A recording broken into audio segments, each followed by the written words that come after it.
Ölkədə və dünyada baş verən ən son hadisələrdən xəbərdar olmaq üçün videonu bəyənib, kanala abunə olub, bizə dəstək ola bilərsiniz.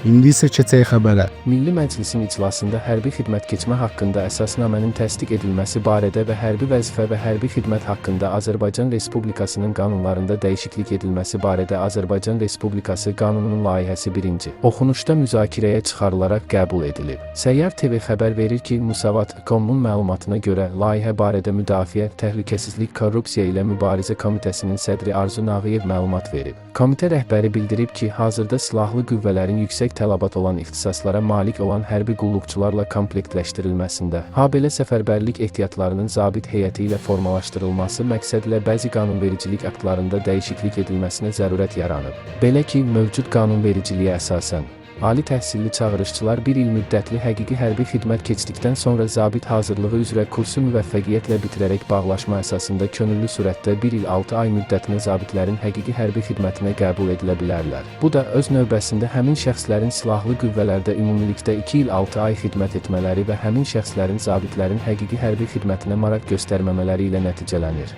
Təqdim edilən qanun layihəsi zabitlərin həqiqi hərbi xidmət keçməsi qaydalarının və bir sıra normaların təkmilləşdirilməsi məqsədilə hazırlanıb. Arzu Nağıyev qanun layihəsində aşağıdakı dəyişikliklərin nəzərdə tutulduğunu açıqlayıb. 1. Ehtiyatdan müddətli həqiqi hərbi xidmətə çağırılan və ya bağlaşma əsasında həqiqi hərbi xidmətə könüllü daxil olan zabitlərin dinc dövrdə həqiqi hərbi xidmət müddətinin 6 ay azaldılaraq 1 il müəyyən edilməsi. 2. Müddətli həqiqi hərbi xidmət dövründə zabit hazırlığı kursunu müvəffəqiyyətlə bitirərək zabitlərin həqiqi hərbi xidmətinə könüllü daxil olan ali təhsilli müddətli həqiqi hərbi xidmət hərbi qulluqçularına leytenant hərbi rütbəsinin verilməsi. 3. Hərbi vəzifə və hərbi xidmət haqqında Azərbaycan Respublikası qanununun və norma yaratma texnikasının tələblərinə uyğun olaraq, hərbi xidmət keçmə haqqında əsasnamədə bir sıra normaların uyğunlaşdırılması, ifadələrin dəqiqləşdirilməsi və texniki xarakterli dəyişikliklərin edilməsi. Komitə sədri qeyd edib ki, qanun layihəsinin qəbul edilməsi silahlı qüvvələrin peşəkar zabit heyəti ilə, xüsusilə də yüksək tələbat olan ixtisaslara malik olan hərbi qulluqçularla komplektləşdirilməsinə əhəmiyyətli töhfə verməklə yanaşı,